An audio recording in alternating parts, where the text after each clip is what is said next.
of them. Maz is looking to be able to get a little bit aggressive towards ramp right now. Close range on Shateri, and the Deagle just isn't going to be able to do enough. Maze peeks the corner, spots out 3, only able to deal chip damage, but Tadpole's down to 14 HP. Sensei looking for the one tap, not going to be able to connect, but damage needs to be done here. Maze finds 1, needs to find 2 more, up close and personal, does find 1, but Artist and Mazza, they close out the round. They get the bomb planted as well. UMX 2, Peak 1. You've got to wonder as well for the Peak side, like, they haven't had a massive amount of time, I suppose, after their game to maybe do any kind of preparation going forward. They do have a coach that maybe would have done a little bit of digging in that time. But for UMX, they come into this grand final pretty relaxed. They were able to dispatch the Dobbo side in a 2-0 fashion to be able to... Righto. Not good. If you can hear us, we do want to bring you this game. We're having some tech issues, ladies and gents. We promise. We're enjoying this one. Oh, really? Could very well be, yeah, considering the server's having issues.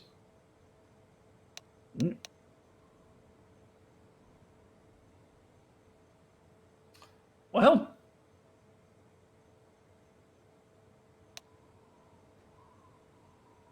I'll check all the other Epic pages. This is classic Epic. Yeah, the epic.LAN 1's gone down, epic.LAN 2's gone down, epic.LAN's gone down. epic.LAN 2's up. Yeah. So I wonder if they're running off an RCMP though. Christ, they got 3.6k viewers. Look at that. Love that. So you doing? You alright? Yeah, not too bad, mate. It's fine, at least it's early. There's just an admin pause then in the game, just to be able to make sure it's... Ladies and gents, if you can hear us, welcome. We are back. Apologies about the technical issues. We are resolving them as we speak. We want to make sure that we bring you this grand final in all of its glory. It's 2-1 to UMX now. We believe that the previous round was lost. We may not have seen that. Essentially, UMX did well. Can't really complain. A few weapons still recovered from them, of course. M4, AUG, and a MAC-10. But Peak, they're only on pistols. You can't really expect too much from them. Their economy is still a little bit fragmented at this stage, though. Dwayne, we're going to be seeing another save from them, do you think? Yeah, look, light buy, 2,400 loss bonus, maybe upgrade, Deagle, P250s at that much, but yeah, pretty light here. Can't invest too much. You want to try and keep the economy as strong as possible. Have a look at Sensei's money line, 3,200, knowing that 24 in that next round, he'll be able to get a AWP with body armor forward for himself. Probably what Peak are looking for into the opening gun rounds. While for UMX, like, maybe even a couple more players upgrade into some MAC-10s, try and get some SMGs, try and just ramp forward, build up the money. Could be a great start to get your T-side rolling. Yeah, if they can continue bolstering this economy, look at it. Artists, just sub 7k, and we're around number 4. They're not going to be upgrading anytime soon either, I don't think. Artists might drop a weapon over one of these M4s just to be able to level out the economy on the team just a bit. Then he picks up himself an AK, but they've surely read the economy at this stage, right? They know they don't have to commit too hard into it. Might just see a couple of MAC-10s onto Extinct and draft, just so they can ensure another round and, again, just keep building that economy. What do Peak have to kind of do differently in these opening rounds right now? Is it just a sense of getting to that full buy round and then seeing what they can do to retaliate back onto UMX?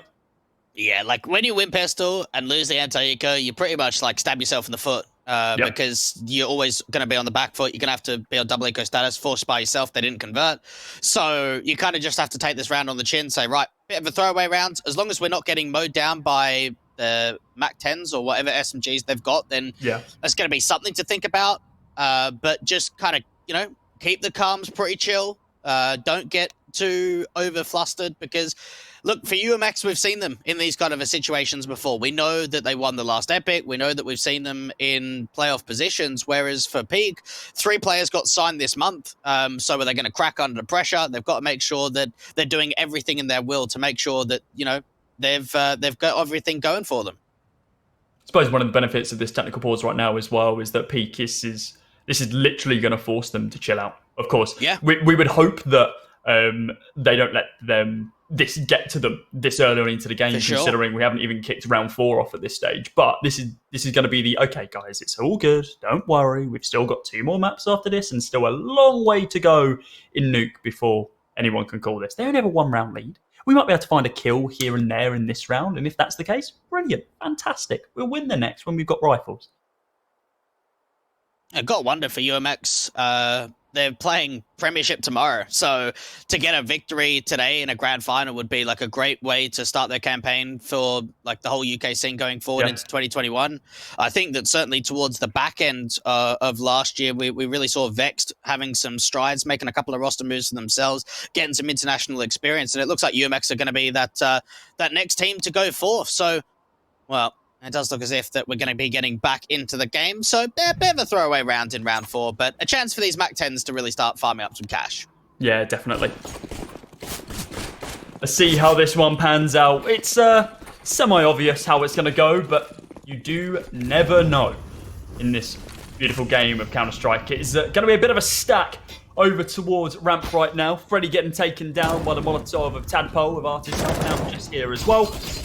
This boost is nice, though, but it has been caught out. Knop's going to be able to find one. The spray control from Mazza was good, but just not good enough. Shateri's going to be able to recover a rifle here, and while it might only be economic damage, that he can deal, might be able to do something else here, but not going to be the case. Tadpole lurks around with the MAC-10 and says, oh no, you haven't got head armor, just give me that kill. That was all right. You know, when you kind of think about, we've only really got USPs, let's try something a bit different. They go for the boost up from ramp, they get a couple of kills.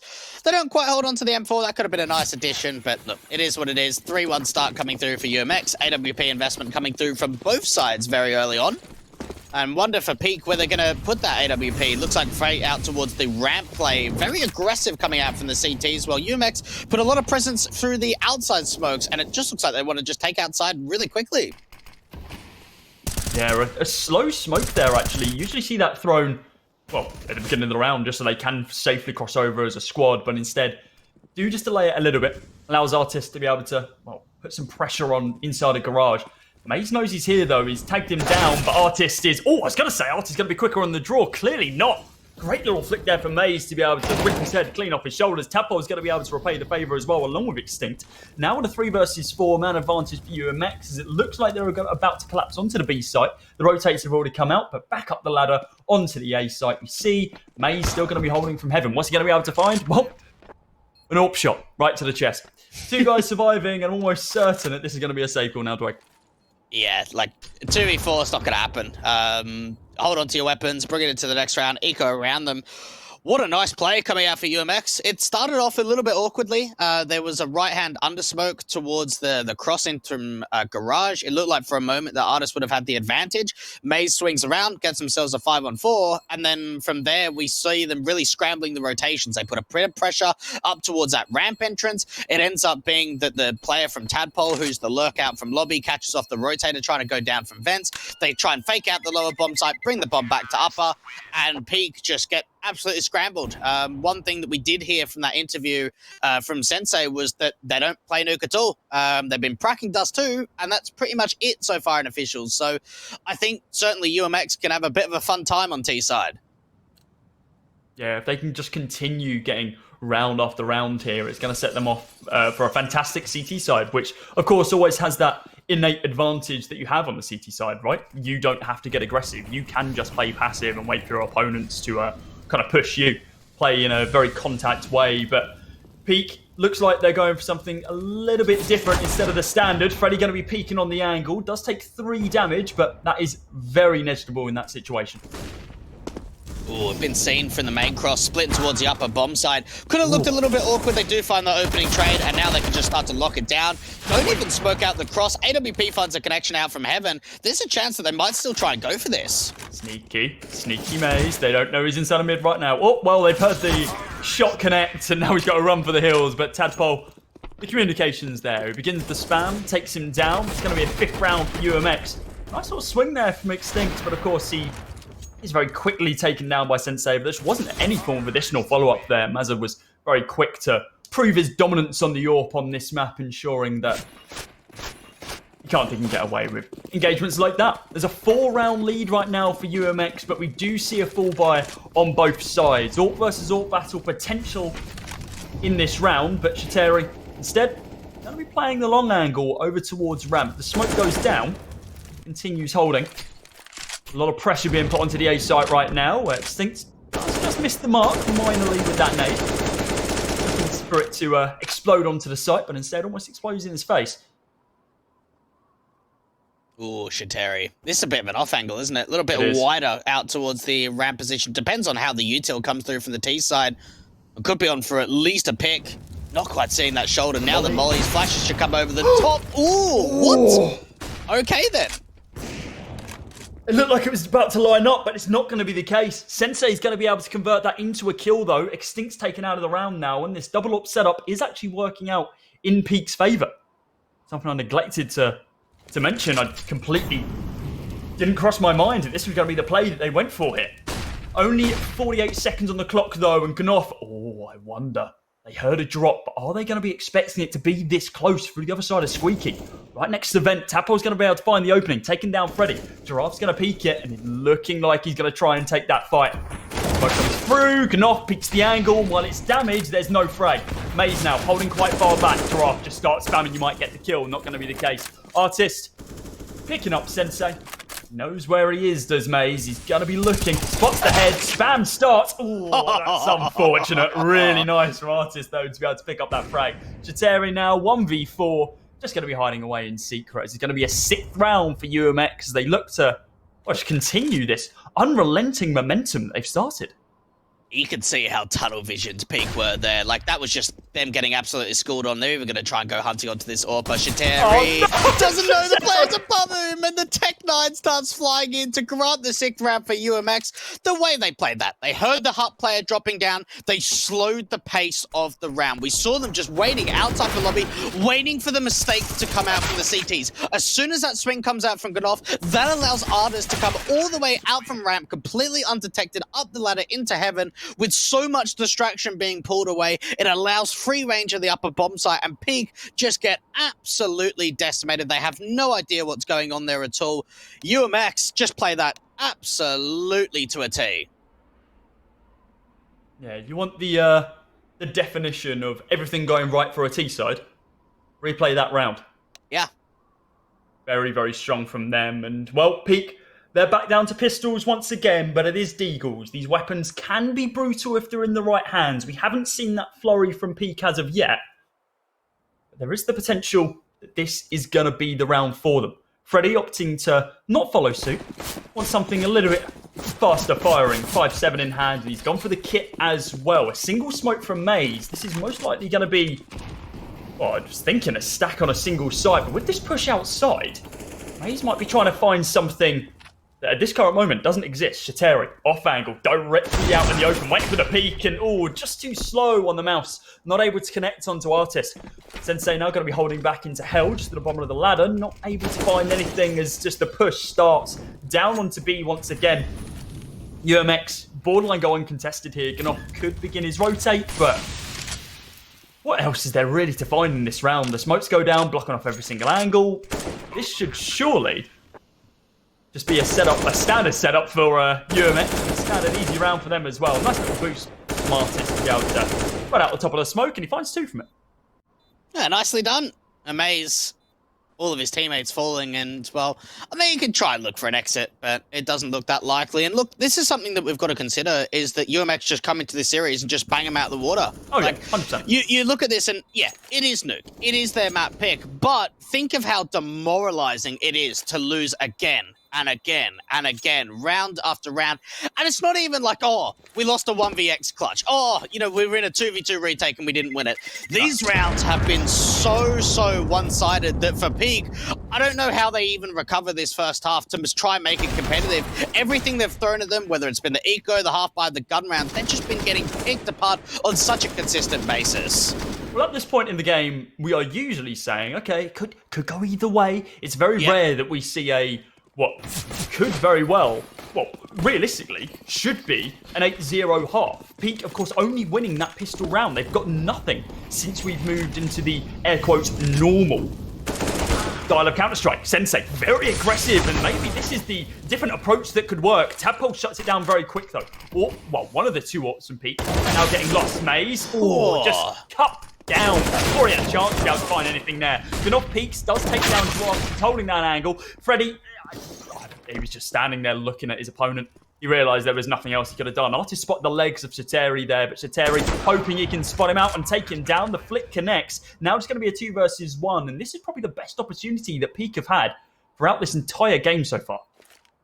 Yeah, this is winnable. Very winnable for Shateri, but he's got to be able to isolate these 1v1s. Flash comes through, AWP is posted from Mazza, and he's just not getting baited at all. Smoke goes down, gonna dive into the bottom of the shite, and it doesn't quite happen. You just look at those entries, right? Like, just the raw aim mechanics outside.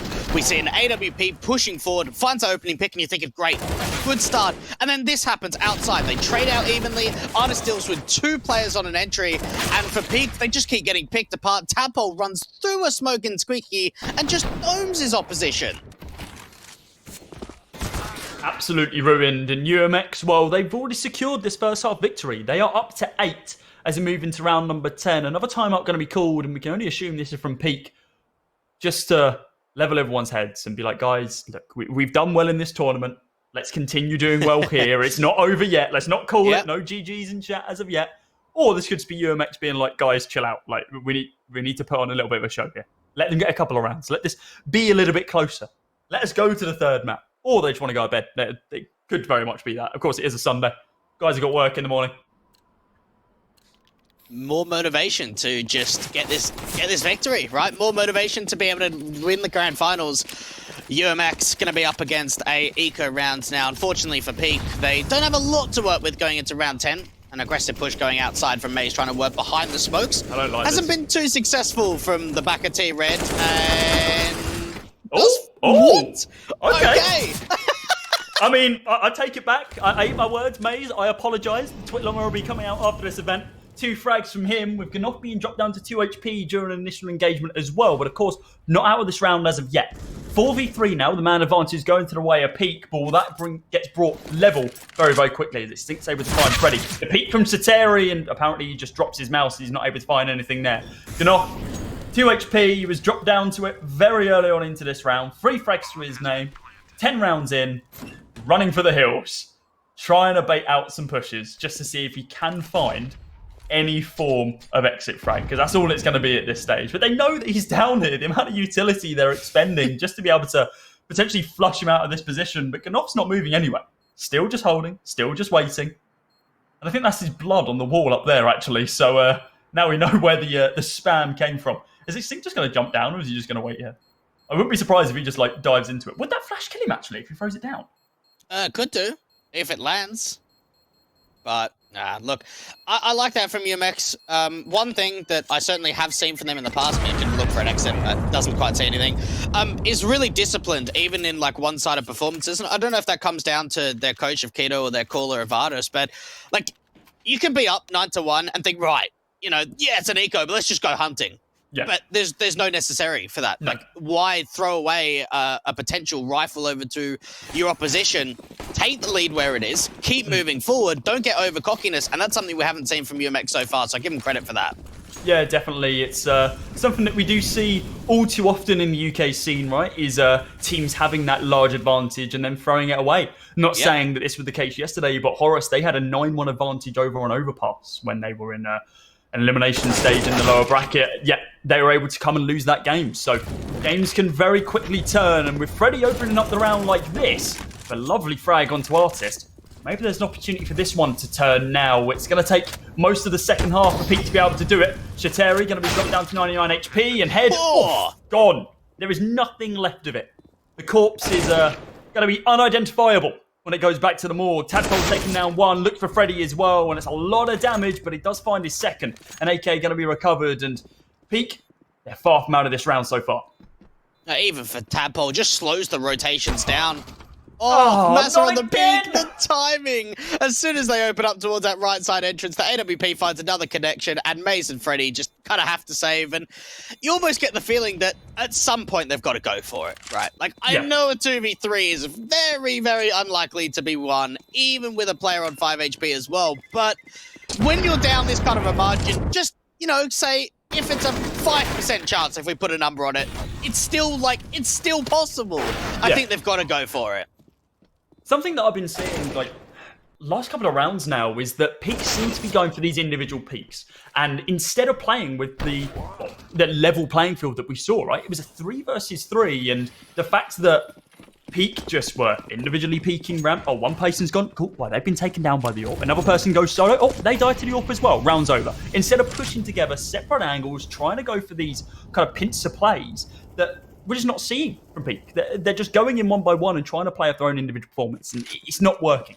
10-1 should tell you need to change something. And at this stage, we haven't seen too much adjusted from them. Something a little bit different happening over towards ramp right now. We see a little bit more of an aggressive push, and we do see this crossfire being set up from Shateri and from Sensei. May's going to be playing on quite a deep angle inside of Garage, and with that flash raining in, I wonder if they know that he's there. They certainly know that there's a player out from heaven, and ooh, this bomb could get dropped. Oh no, the timing is everything there. This is dangerous. Someone has got to check this. Someone has got to be holding the angle, sprays onto the AWP, man advantage gets found, and now they even get a second. It does get traded back, however. Artist knows that there's a player inside the Garage now, and here comes the man advantage once again. Sure, the numbers are in Peak's favour, but the setup outside, there's 2 players taking down Maze, and while he's not dead as of yet, it was just a few mere seconds before that was due to be the case. 3 versus 3 now. The health advantage going towards Peak, but weapons, it's very much in UMX's favour. Artist still going to be posted outside. Extinct potentially going to get guillotined by Ganoff on the off angle, and that is going to be the case. He gets dropped down to 12 now. A bomb down also. They need to make sure they can make a play on one of these sites, or Peak are going to be able to find themselves a second round. 20 seconds on the clock. Sensei takes down Tadpole. Now just one man left alive. Artist, close range. Get behind you, buddy. MP9 in the spine. About to close it out. Oh, just a little bit of a BM spray there as well, saying we are not going to go quietly into the night. It's a second round for Peak. A 16-1 has been negated. And that was well done. We saw a couple of players getting somewhat aggressive out from ramp, starting to make quite an aggressive fight possible, and then just good timing outside from Maze. Realizes that, you know, he's heard a bit of this utility, he's heard some of the footsteps, kind of waits his while a little bit, gets quite patient about it, and gets rewarded when it comes to the trades. UMX putting a lot of pressure into this vent dive, and Tadpole missed the vent on the first time, tried to get it on the second, but didn't quite get down the vents. This is more like it from Peak. They're being a little more confident in their own abilities. They're stacking up together and playing angles off the back of each other. One player starts spamming, they get the kill, and then they think that someone might have collapsed down into the vent, so they chuck someone down there. Ganoff actually finds a kill from it as well. Artist gets taken down, and this is the overconfidence potentially coming on through for UMX, as Freddy's just picked off Extinct in a single one-on-one engagement. They're going individual, and it's not working out for them. But just as I say that, the backup comes straight back in. Giraffe is going to be able to sideline Ganoff from the round. Now in a 3 versus 2, and you can't count UMX out of this one as of yet. Giraffe's getting aggressive up towards ramp, spots out Freddy, knows he's there, begins the spam. And they're going to go on through as well, just about to stop him from additional aggressive push. Needs to be careful how he takes this one. Drop down to 29 HP, but still holding this off angle. He is not going to falter on this one. Mazza drops down to 4 HP, but AWP in hand, still very, very dangerous. Yeah, he decides to repeat it. Okay, I don't like that round. Far from like that round from UMX. They should be a little more disciplined than that. Yeah, look, I'm kind of with you there. When you're in a 2 versus 3 post plant to the lower bomb site, you want to try and give yourself the most advantage as possible. And sometimes it does come with a bit of aggression. But after Giraffe has already pushed that many times with jiggle peaks out towards that left-hand side, you've got to give up on it. You've got to go back out towards observation, maybe play out from old Toxic or in towards double doors, and just know that you're not really going to find that advantage. And if you do, it's going to be a tough one to crack from Peak. They wait for the over-aggression to continue, and they find their 3rd round. Maze back towards his little box. It's only worked once so far, and that was on pistol. He's got 4 players lining up for him now. Mazza through the smoke, still able to find that kill, though. Ganoff going to be holding, ready and waiting for someone to peek on through if they want to come in through Heart, but nobody home. Shateri, this time, going to be defending on the B site. Gives away his location, or at least that there is a player down here by chucking a smoke out. Knows that there's players around, but whereabouts are they? Mazza. Oh, actually, Sensei backs off his teammate there. Shateri takes down 2. Extinct. Ooh. Picking up 1, but it's Shateri, the solo defending player on a very open angle. Still able to do damage as we move into our final round of the first half to 8. Peak looking to at least stay in this. Yeah, they're making it competitive. I think they're playing some pretty solid CS these last few rounds. They seem to have really been able to gather the troops a bit. We're seeing a couple of great multi-frags coming through from individuals. You have a look at the kill distribution for the CT side. Yeah, maybe no one's popping off massively, but there's also no one that's dropping off. And no one that's there on 1 kill, 2 kills, 3 kills when you're down 4 to 10 on a CT side of Nuke. So that is a positive line for them. UMX are now running double ops on T side. Why not? It's UMX. Sure. Final round, commit everything you want. I'm very surprised we haven't just seen an auto sniper brought up, considering the double op setup here. Very, yeah, not normal on a T side. Yeah. Definitely not standard. Some other maps, of course, we've seen it happen multiple times on Dust 2. Train, makes sense, long angles, but on a T side of Nuke, you know what? I'm not going to question it. There's a reason these guys are playing, and I'm not. Artist, oh, okay, does just miss that opener. Maz are going to be looking for one as well. Tadpole finds one. Maze and Freddy pick up their own as well, but Giraffe going absolutely massive. Takes down 2, and even though he's dropped relatively low, still going to continue this push. Flash goes on out. Shateri, no idea where his opponents are at this stage, and no point in running down into hell, buddy. Get up there. Get into the fight. He might try and relocate, unless they think it's a lower play. I doubt it. Wait, hang on. There's already a player going into Secret. This is a bit of a misread, I think, coming out from Peak. They're going to have to start to bring players back over towards the upper site and try and get those rotations in. And, what an incendiary coming down. It's just going to waste more time. Perfect. Giraffe completely whited there. And Shateri, whoa, he's actually going to be able to come out on top of that engagement. Claps down both Giraffe and Mazza. And while it is only a 5th round, it once again makes this game just a little bit more competitive. 4 rounds in a row now from Peak as UMX, after they hit double digits, weren't able to find anything else. We swap sides, and what are we going to be seeing for the more aggressive nature of Peak on this T side? Are they going to be able to use these, more high firepower, high fire rate weapons of the Glocks to take these fights quite close over on that A-bomb site? Or are they just going to completely dump themselves out of the rest of this game? I have to wait and see as the round kicks off. UMX looking for an 11th here and to build up that momentum that they once had. And, speaking about momentum, here's a rush for you. All 5 players pushing straight on through lobby. They've all come from different ways. Freddy's found one, Terry finds another, but everyone else is finding kills of their own. Taps left, right, and centre here from Maze. And, wow, okay. Crisp and clean to be able to take down Mazza. To be able to close out the round. It's going to be a 6th round for Peak. And again, it looks like potentially the overconfidence of UMX displaying itself once again. Yeah, they try and go in for a lobby crunch, and it looks like for a moment it's going to work really well when there's so many players in from lobby, but some really great pistol shots coming out. Maze with the P250 had some great domes over towards the heads to be able to get some advantages and close out the round. Oh, the tag and the nade. That is pretty decent for UMX to start off, and that is one of the AKs that could potentially be falling. If Maze gets a kill here, Peak are going to be ecstatic. Because there is no world that he should be able to take a peek here with an AK and not get traded by at least one of these weapons. There's deagles across the board stacked around this scout. They're just trying to find an opening. You know they've dealt damage, as minimal as it would be.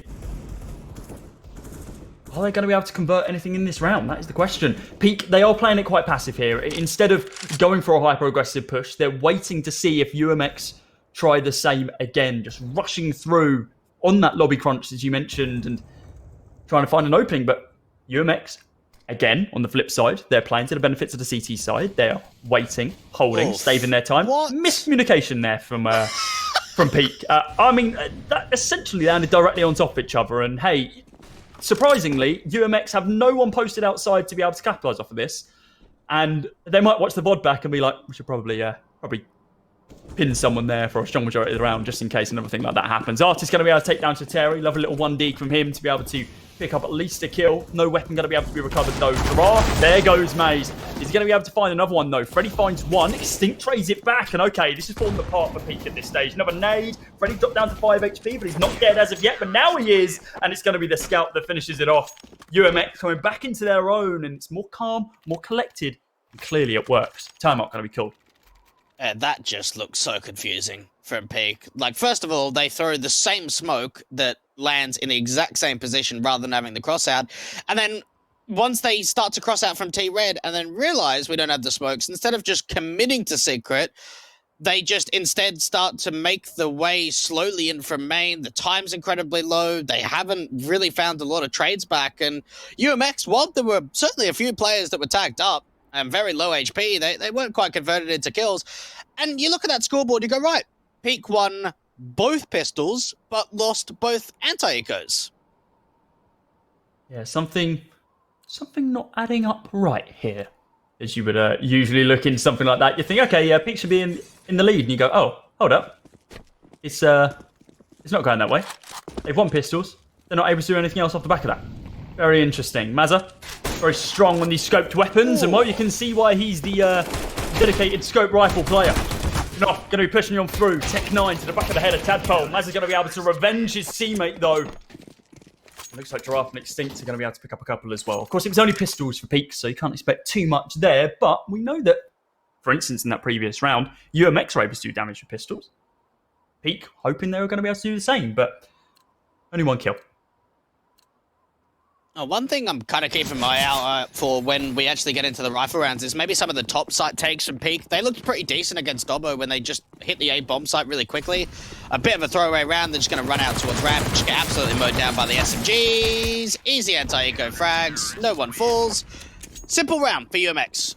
And they get to 13. 3 away now, Cody, to being able to get to the second map to say, right, well, we've got to 16. See you later. We're going over to the second now.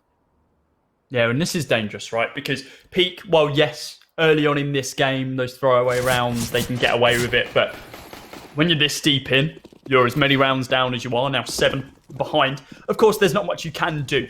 But they just want to move straight into these rifle rounds, do as much damage as possible. Mazza trying to line them up, not able to connect the opening shot. But no one's thrown any smokes, it's completely open. But somehow, it hasn't gone punished once again. UMX, their outside hold just not working out in their favour right now. Giraffe's going to be able to take down one Artist and Extinct, which is the suboptimal weapons in the form of the MP9 and the Galil, but they still managed to find a couple of kills. Mazza, absolutely ruined by Shateri now. An opening presents itself. It's 2 AKs versus an M4 and a Galil. I'll make that an M4 and an AK now. With the bomb down in CT territory, UMX need to play off the back of each other, but they've split up. They're hunting. I don't like this from Artist. Oh, the read, though. The read, if they drop into the vents. Like a minute on the clock, the Tees have got so much time to work with. Unfortunately, they don't have any util, so they can't exactly smoke off any of the positions. Artist can actually backstab the backstab, perhaps if he goes out from secret, or even drop in vents, but maybe just thinking, where are the Tees coming from? Extinct is thinking, okay, possibly vents, possibly out from secret, and just this jump spot's just going to get info. I don't actually think he spotted Shateri. Did Shateri crouch just before he crossed? Because he's fallen off the angle, but a flash and no additional peak. Extinct's now going to be playing by double doors. Decon is blasted wide open. But look at this angle from Artist. This read is absolutely perfect. Shatteri's going to check angles, but... the slight too long patience from Artist. He waits just a fraction too long, and now the bomb's going to go down. With only 12 seconds on the clock. The re-rotate from Extinct. He needs to try and play this if he wants to win the round, but the shift walk... He has a kit, no utility, of course. He chucks that flashbang around about 30 seconds ago now. He needs to get on this bomb site. He needs a very clean opener here on Sensei if he's going to be able to secure the round, but that's not to be. It's going to be a 7th for Peak, but they damn ran that time very, very low. Artist, it was all on your shoulders that round, but it all fell apart at just the wrong moment. Look at this. 1, 2, 3, then begins shooting. I can appreciate the trigger discipline. I really can, but not for that long. Surely not. With that little time as well. Oh. Yeah, it's probably one of the bigger whiffs we've seen in the grand finals. And look, you could understand what he was trying to go for there. Hold it down, wait for a couple of players, and it just doesn't work at all. It goes over the way of the Peak side, and, well, look, they gather some momentum, but not quite into round 21. AWP towards the outside control gets that first pick, and Peak just might have to commit to the top side play. Terry going to get dropped down by Extinct as it begins its spam straight through the wall. Corrugated Sheet's not going to be able to help you out much there. Mazza does trade out Maze as well. Now on a 5 versus 2. Freddy and Sensei, they just need to find openings here. If they can find one frag and then potentially collapse on that B site,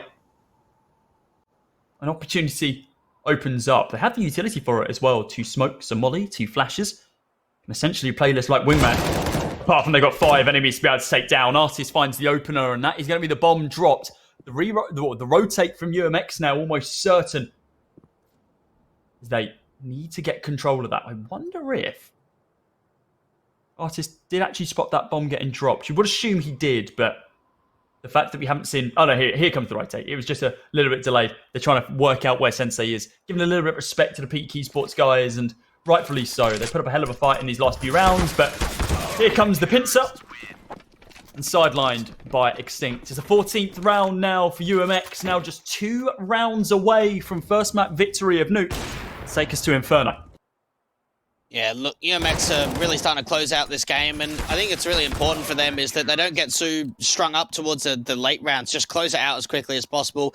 Peak aren't going to be buying to get the issue into a force on round 22, so they will theoretically be playing for overtime. Not a lot of investment coming forth, a couple of upgraded pistols, a little bit of utility. Fast play out from Ramp, Artist finds 1, makes it 2, not quite the 3rd, but already doing a lot of damage.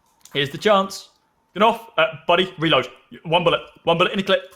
You need to, no, you can't go one tapping with this. It's an M4. Reload the damn gun. You are kidding me. Okay, there we are. Finally, okay. Holding an angle like that, expecting a peek with full armored players, potentially an AWP peeking you. You're going to tap it once, and you're going to go, I'm spent, boys. There's nothing I can do. Nade. Oh, perfect connection on the unarmored player. Gnoff deleted from this round, and Sateri, a higher HP player, does manage to recover that M4. Peek. Here comes the kill. Yeah, look. For an eco, it's okay. You can't really expect too much. They did get a good start, I will say. But yeah, not really able to do anything more with that M4. Artist doing a really decent job of at least getting the information, being able to get a couple of kills. Great nade placement coming in towards the hut entrance for UMX to get their 15th peak. Running out of opportunities now. Running out of opportunities, but hopefully not out of steam, because this is the round they need to make sure they're on map point here. They lose this one, all but over. Move to Inferno. Molly goes down. It is going to connect. It's only going to be... Oh, it's not actually. Just falls behind them. Sensei and co are going to be able to walk off scot-free, gain complete secret control. Artist just a little bit too over-aggressive there as the smoke goes down from the CTs to be able to stop the push. Giraffe now going to be holding, waiting for that push down into vent that is never to come. Tadpole holding, waiting, spots out Freddy as the smoke begins to fade, and that now could be it. We're brought back down to a level playing field, but Peak doesn't look like they're in the game for any form of hyper-aggressive pushes right now. Sateri sidelined by Extinct. You see this push come on through from Secret. Tadpole peeked once, peeked a second time. He's only going to be able to find one. No, Giraffe. Oh, destroyed. Extinct going to retake his place. Yes, you're right, buddy. You're about to get taken down as Maze shuts him out of the round. And Mazza, he's got the money to be able to commit into this one if he wants to go for it. And he's ready quite well. Can hear the steps onto way.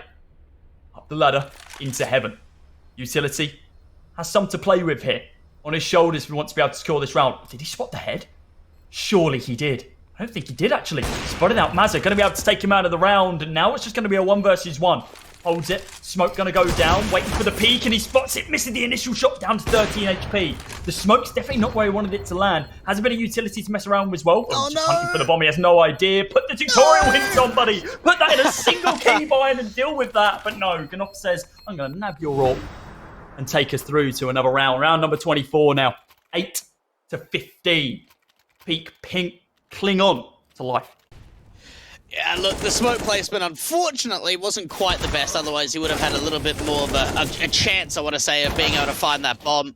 Great entries coming out from Gnoff. And then you even see for Extinct, like, he has the idea that he's looking out towards the left-hand side of the vent, but it was just a really nice display out from Gnoff to be able to find a 3K to keep the hopes alive for a little bit longer. Fast play out from Ram, trying to drop it to the lower bomb site. Artist already getting the first pick. Yeah, the nade dealing quite a bit of damage to Gnoff and Freddy as well, so opens up opportunities for these M4s. Puts them in one tap position, and there it is. It was momentum built from Peak in that previous round, but it's all collapsed within 20 seconds. We were still watching the replays when things were kicking off. 16-8 now. UMX quite handily take that first map, but towards the tail end, we start to see some glimpses of hope for Peak that maybe they can display a little bit stronger on Inferno. I've got to be honest, that's probably a better performance I thought they'd be able to achieve on Nuke. After knowing that what UMX have been able to do over the course of the day, they kept it close. They kept it competitive at some moments. There maybe were some certain rounds that we did see some awkward exchanges coming out from the Peak side. But look, when you don't play Nuke, it's not your map pick. To get 8 rounds against a UMX side, I think they can be relatively happy with their performance in map 1. Yeah, considering how it started, 9-1, you would expect, okay, wipe it up, boys, just get this one over and done with. But no, picking up 8 rounds and kind of putting up a bit of a fight towards tail end. It was good. I want to see more from them. We need to see more from them if they want to have a chance at that #1 spot of this season of Epic.LAN. Of course, 1,300, I can't do numbers today, dear Lord. 1,300 for first place, 700 for second. Who's going to be able to take it? That is the real question, guys. We're going to be jumping to a very short break, and we'll be back with our second map of Inferno. Don't go anywhere.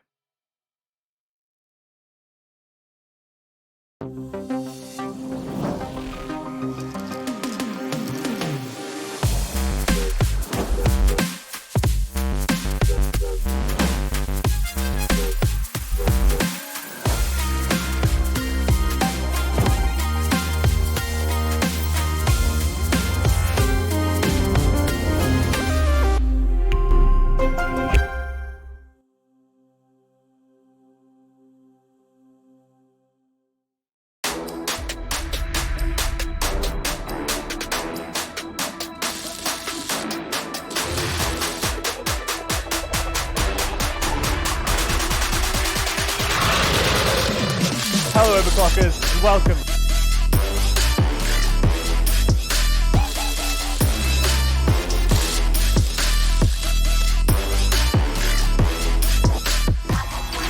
Oh, screw this. Where's A-Pack when you need him?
Welcome back, ladies and gents, boys and girls, to Epic.LAN 32. This is your grand finals with myself, Cody Casts, and Dweg, UMX, and Peak. We're moving into our second map now after a pretty dominant performance from UMX, 16-8 on Nuke. Inferno is going to be our second, but there is still all to play for. We need to see Peak really step up to the plate here. Yeah, look, this is their chance to really prove something. Right, like even if they're not going to take this series, even if they're not going to be able to take a map, this is their chance to say, you know what, we've come from the lower bracket, we've faced you before, didn't have the best of times, let's actually show that we've got something behind us. It's a relatively new roster with a couple of new additions, a chance to really start to put something forward, maybe try and see if you can get double digits as a bit of a goal. If they could take the map, I think that would be absolutely fantastic for them, but you've got to take it round by round and get off to a good start. They can't start off 1-9 down again. No, not again. And even just from a mental standpoint, right? If you start off the game, the first map, 9-1, it's like, okay, guys, like what's going on here? We need to work something something out. If you then move into the second game and do 9-1 again, or even worse, then how do you come back mentally from that? I don't think you really do. You would like to think that some of these kind of higher tier teams, if we're talking like tier 2, tier 1 teams, would be able to kind of bounce back, but we're not at that level at this stage. This is effectively still UKCS at this point. It's not the highest level of competition, but we've still got some decent standout players here. But do they have the experience and the internal kind of gusto to be able to say, okay, we're not doing well, but we can still come back? I don't think they do at this stage. I would like to say that they would be able to just bounce back from a low performance like that, but yeah, Inferno needs to tell us a completely different story from what we saw in that first. And look, you've got to maybe think of the two sides of the argument here. Like, we know that we've got a very strong UMX side. We know that we've also got a UMX side that don't play Inferno, that are playing Inferno. So this could actually lean into the way of Peak Esports if they get off to a good start, if they start getting fired up, if they're winning their opening advantages, winning out their post plants and their retakes, that they can actually start being able to build up a bit of a lead, be able to put some pressure on their opposition, because we just don't know what we're going to see from UMX on this map, considering they just don't play it at all, or at least haven't played it in recent history in the last 3 months, whether it's been in HLTV officials, whether it's been in the Epic event here, or whether it's even been in their ESEA main league season. So for UMX, it could be a little bit of like a dark horse that like Inferno is actually one of the best maps for us, but we just don't play it. Yeah, it could very well be. And like I mentioned earlier, it could just be that these teams have been banning out and they've not had the opportunity to be able to do so. Again, off the top of my head, I'm not sure if they've been actively banning it. Or we could just see Strat Roulette come out and they're going to be crab walking out a spawn with Julies just like this and really putting the hurt on Peak. But of course, we hope that there is at least some decent kind of compassion between these two teams instead of just BM. But a little bit here and there is okay. We accept it. As long as they keep the chickens alive in Inferno, I don't mind what team wins. If you start killing chickens, I vote for the other team. That's the simple way of doing it. Sounds like players are almost in the server. They are just ensuring that everything's set up, everything's level. Remember, there is a lot of money on the line here, especially for this level of competition. £1,300 first place, 700 for second. So both of these guys, they've done fantastically throughout this entire event to be able to get this far. They are just now at the final hurdle. Is UMX going to be able to take a second epic in a row? Which I believe, again, it's hard to put a direct stat on this. We were looking, it doesn't look like a dedicated team have won an epic back-to-back with similar rosters. It may have been that a team brand has done the same, but with completely different rosters. So this could actually potentially be a first. But if someone wants to go back to the very first epic and then work their way all the way forwards and tell us we're wrong, or tell me I'm wrong, by all means, please do, because there is a lot of information to go through there. But nevertheless, we kick it off. It is going to be Inferno. Peak on the T side, UMX on the CT. How's this one going to pan out? Well, it looks like it's going to pan out with a little bit of passiveness to start off from the CT side. We've seen a couple of util sets coming through from both Artist and Extinct. Nothing aggressive whatsoever. Artist just jiggle peeking up towards the CT cutoff. A lot of map control being found here from Peak as they start to slow walk into this banana contact. Maybe just trying to see if they can get the cross smokes down and just have a set piece in towards B. Slow and steady wins the race. Artist he's jittering. He really wants a fight here. Really looking for one as well, as he's been able to lurk all the way around mid, and this could be quite dangerous. Extinct is potentially expecting it though. This looks like a potential standard setup here for Peak that UMX have read into. Freddy's going to get taken down. Artist just begins the spam even though he's holding inside of the smoke. Nobody home as of yet. Utility going to get deployed by the T's directly onto the site. Nay going to be shot by Artists as well. They might be able to do a little bit of damage onto the site. These players beginning their rotation now, all the way through. Oh, the double stack. Oh, so close yet so far. Sensei cannot find their own frags. Giraffe gets taken down. Now going to be the man advantage. Going to the way of Peak, but it's only one. Mazza going to peek the corner. Head ripped clean off his shoulders by the quite a fire rate block in the early round. Bomb goes down. A lot of money going to the way of Peak. Once again, 100% success rate in this series on pistol rounds. But it's the second round that really dictates how the half goes. It's pretty insane to think that Peak actually won that round. They had a lurk out from long that got dealt with instantly. There was a double nade stack up towards the Coffin's plant, and it's just far enough away that the bomb actually does go down, and then they start to wrap in from Con and just find so many entry kills. unbelievable to think that Peak have won 9 rounds so far, and 3 of them have been pistol rounds to start off the halves. This is where UMX kind of shine, though, right? Is in these kind of force buy rounds coming into the second. They really put the hurt on Peak over on Nuke, and they're looking to do the same, but it looks like the way the Peak's setting themselves up here, quite a passive play, trying to get a little bit of information down on Banana. What they have found is that, well, there's nobody up close. Maybe let's rotate over to A, but that plays directly into UMX's hands. This setup is just hoping that they push on through here. 4 players solidifying themselves here. Art's going to be able to open up, taking down Freddy. Weapon nowhere near recoverable. Nade goes down, so they know that second player's here as well. Artist does peek and gets dealt with by Gnoff. But it's the scout shot from Mazza, taking down one. Tapple with the MP9 up close as well, picks up another. But Shateri on the re-lurk, picking up 2. Mazza, gorgeous little peek from him to be able to take down 1. Sensei out of this round. Now going to be a 2 versus 1. Oh, it's Stink by the skin of his teeth. Does just manage to secure the round, and once again, UMX 100% consistency on winning that second round of the half. I don't know how they do it. I really don't know how they do it. Mazza just swings wide from long, and just this shot right here. This is tough. Very, very tough to hit from the scout.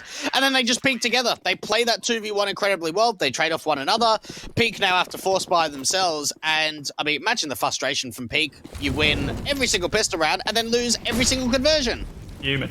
Absolutely fuming. And this just plays into the mind games that UMX have been able to play throughout this entire series. Just beating Peak while they're down. And look at this setup now as well. Extinct up close first with the MP9. There's going to be a backup there from Drop, but he's not going to be able to find anything. Barely chip damage. Artie's going to have to hold back with this picked up AK. Waits for 1, or maybe even a second as well to beat the corner. He isn't going to be able to find that opener. Does finally do it, but takes his life after picking up 2. Maze is going to be able to deal just a little bit of chip damage, enough for Sensei to be able to find the kill. Now going to be a 2 versus 1. Bomb is going to get planted inside of the smoke, or at least tapped. Tapple going to be expecting that swing, and oh, a lovely little tap from Sensei, but almost on the same server tick. Mazza shuts him down.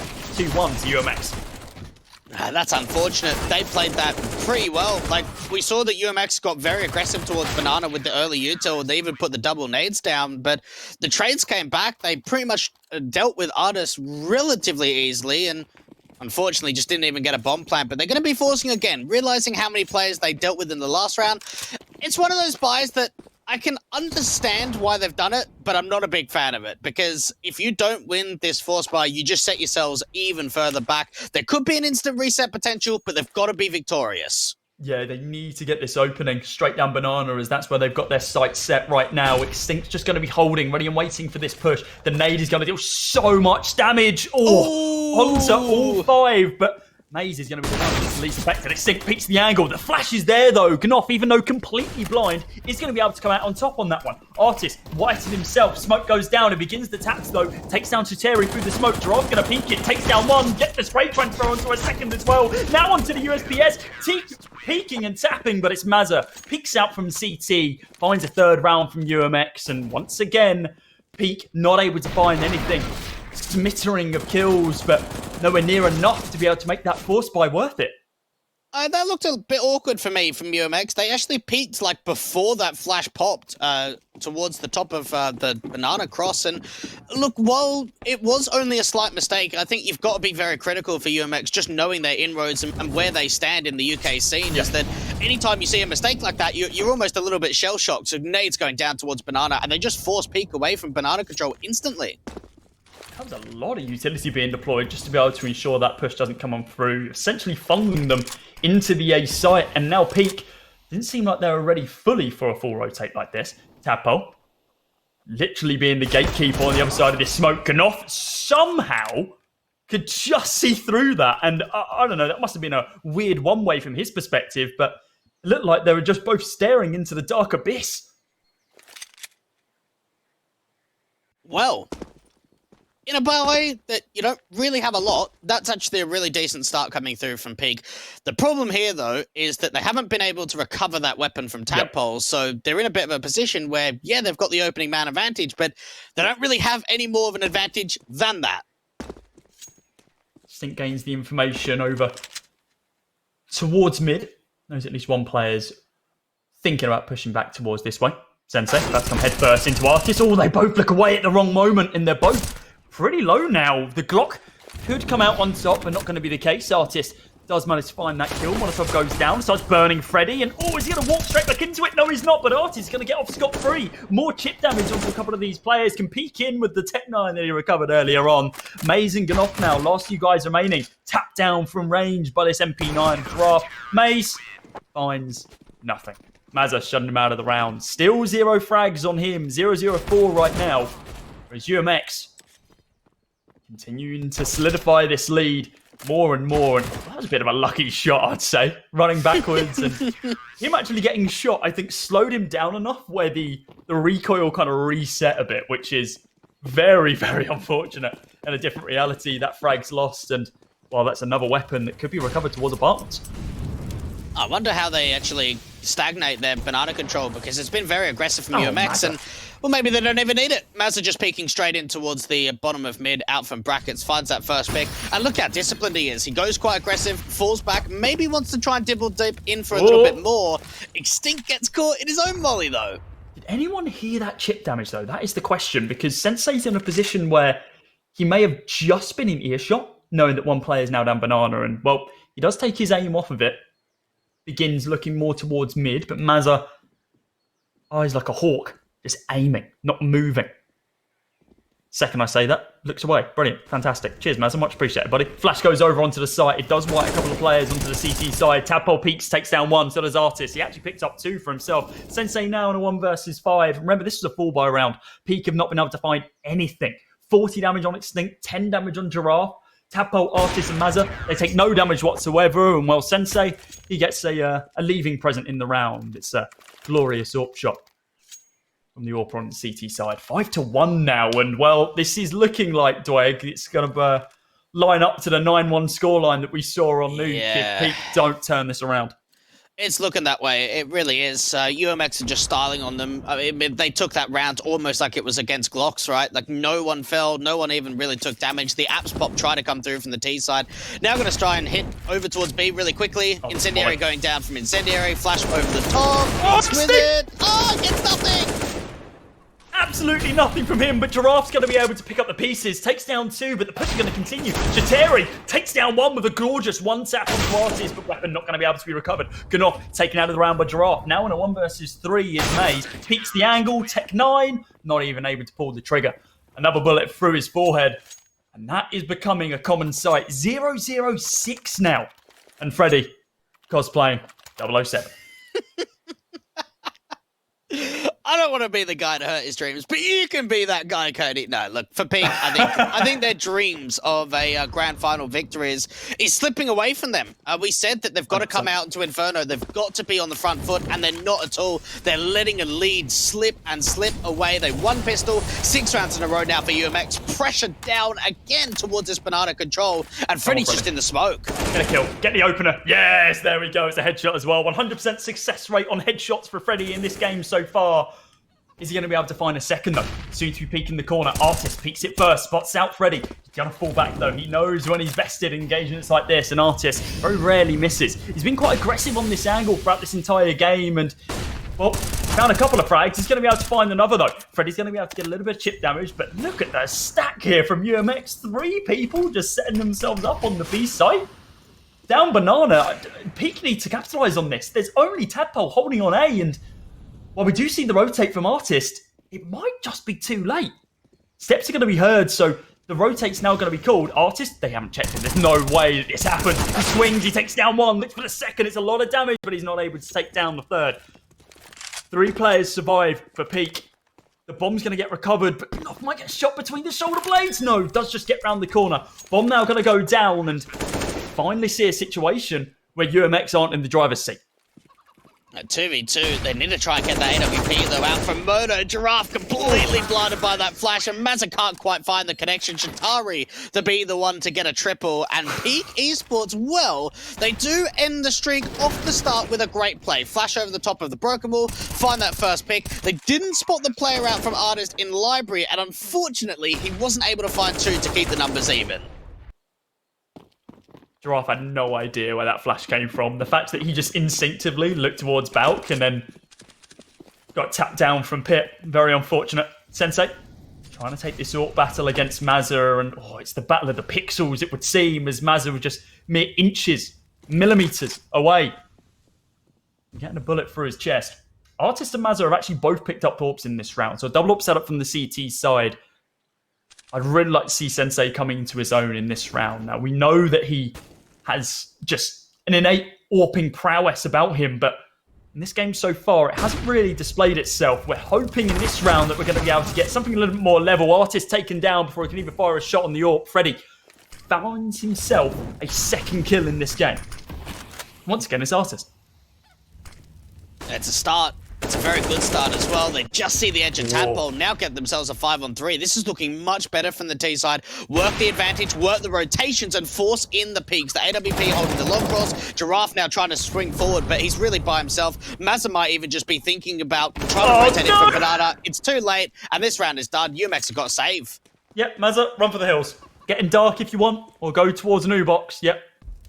Hold back there. You've got an AWP in your hand, buddy. Not finding anything else. Artist getting taken down, of course, early into that round. And this was great positioning. I think he actually played not only off a just button from the side of the smoke, but the shadow as well that was cast. Sensei dealing some damage. I was hoping for a little bit more from Giraffe here, but this push, very quick from Shateri to be able to get site control and then rotate back into apartments to be able to pick him down. It allows Pete to pick up a third round, and this is more like it from them. 4 guys surviving to really begin bolstering that economy of the T side that stereotypically has been quite weak. Look, it's good. It's good that they've got some momentum, that they've at least got some confident rounds, and they're hanging in there. We know that, again, being down 3-6, it's not impossible. It's not impossible to actually bring it back. Like, you get a hold of the economy state, you start to reset UMX, start bringing some rounds together, start putting up some numbers. It's certainly possible. UMX are in a bit of a position where the money is looking slightly awkward. That's why we're going to see an AWP coming through from Tadpole. But for everybody else, they're pretty satisfied, and they're running the double AWPs again. Yeah, you were mentioning in the pre-game that Artist was falling off of that AWP, and it was Tadpole that kind of took his place. It looks like they've fallen back into their laurels here, and actually having Artist pick it up. Mazza, usual standout performance for UMX on this AWP. Absolutely guillotined by Gnoff in the early rounds. Tadpole might think about pushing on through to just recover that big green weapon if he can, but not going to be the case. Artist retakes his teammate's position just to ensure that mid is controlled. It's 4-4 still, though, so a lot to play for both sides. 1 minute and 10 on the clock. Plenty of time for Pete to be able to consider both sides as options at this stage. Oh, the bomb gets dropped. That's not good. Literally the worst position. Right out from mid. They're going to have to try and swing on it. There could have been a chance for the CTs to commit to some more pressure. I'm surprised they didn't. Yeah, I'm with you there. It's an open bomb. Just leave it there. Just collapse the aggression in through mid. Potentially wrap someone around from Banana as well, just to ensure that you can control that bomb at all times. It just doesn't happen. 35 seconds on the clock now. The stack from Peak tells us it's going to be an A execute. Tons of utility to play with as well. 3 smokes, plenty of flashes. Don't forget about the Molotov as well. And this is the setup for them. The entire site flashed, the entire site smoked, and Extinct is somehow going to get away with this hold. He's just going to hold. Wait, is he being spotted out? Oh, the boost from Gnoff actually works out perfectly. 10 seconds on the clock. The bomb is going to go down. Artist and Giraffe begin their rotate, but is it too little too late?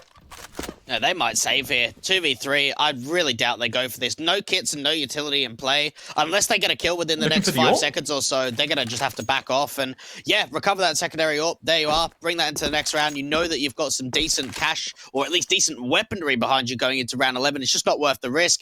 That was actually very impressive from Peak. The way that they were able to set the execution in, the utility was great. The way they were able to pre-aim so many of the areas in the site too and punish Mazza after he found that first kill. Yeah, a little bit of overconfidence, overzealousness coming from his direction. Mazza's been basically getting away with those hyper-aggressive peaks round after round, not only from mid, but also over towards archers as well. But this time it gets punished as Peak rightfully, set themselves up. Of course, we do want to be seeing a little bit more from all players at this time. Extinct, he's only on 3 frags for UMX. Peaks Maze, still yet to frag. Not even an assist to his name either. So 0, 0, and 8 in round number 11. You can't be having that. And one thing you can't be having is a knife in your teammate. Tadpole's dropped down 74 HP and he hasn't even seen an opponent. Well, Mazza has, and, well, he's made sure that his teammate didn't see him back because he's already gone. Knoffi going to be the first one to fall to the AWP. Arda's super aggressive. This is going to be a tough shot for Shatari to be able to hit.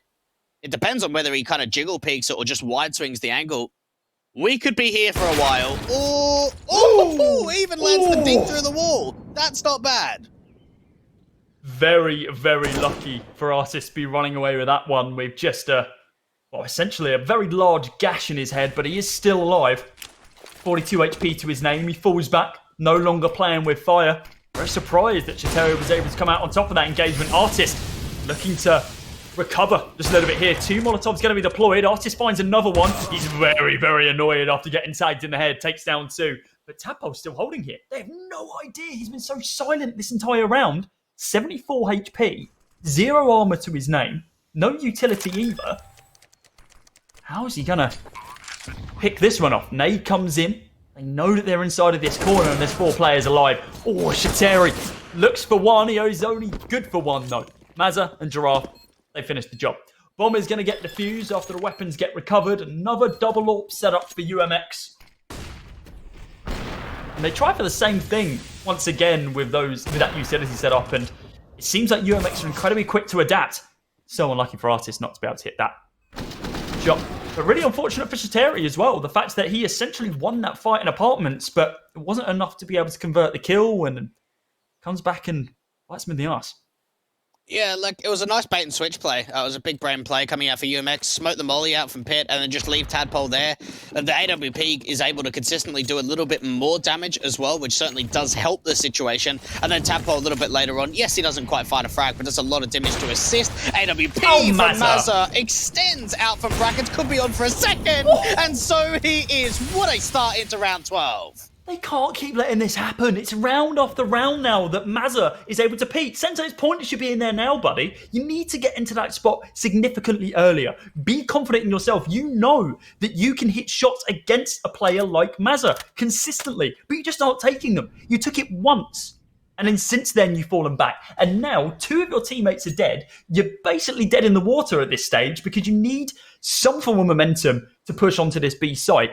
And it doesn't look like we're going to be seeing it. Still a minute on the clock. So there's an opportunity here, but Artist is ready and waiting. Instead of the fully automatic that we've seen him holding this angle with plenty of times, it's going to be the AWP. Flash potentially soon to come over at the form of Maze. Is he going to be able to chuck it in the right spot, though? Actually, let's go Molotov in his hand. Peek on the corner. Sensei's going to get taken down as he right shoulder peeks directly into the crosshair of Artist. Now it's going to be Extinct looking for this opener as the smoke blocks everything. Mazza, very aggressive. Got to be able to, with ease, take down Maze. And now just ready. Last guy surviving. Mazza ends the round with a 4K, securing the first half victory for UMX. 8-4 your scoreline. Oh my goodness, Mazza. Just kill after kill. So confident in every single duel that he takes. Every single kill that came out that city side was off the back of an AWP. Artist gets 1, Mazza gets 4. And I even get a bit of a gut feeling that he might have an overclocker's PC because no one would be able to do that. Well played. Well, you know what, Dwayne? Well played. That was fantastic transition from you. Artist. Oh, okay. Sensei, I mean, look, I did say get aggressive, and Mazza's done the same here as well. He's just holding the same angles. Tadpole's going to be able to pick up one as he's confident inside of mid as well. Even though they don't have a true bearing on their opponent's economy, they're still confident to be able to play these sort of angles. No one's punishing Mazza. He's still inside of mid, and no one can peek him. The bomb's down, the bomb's lost. Shatari's only got a deagle. Mazza's...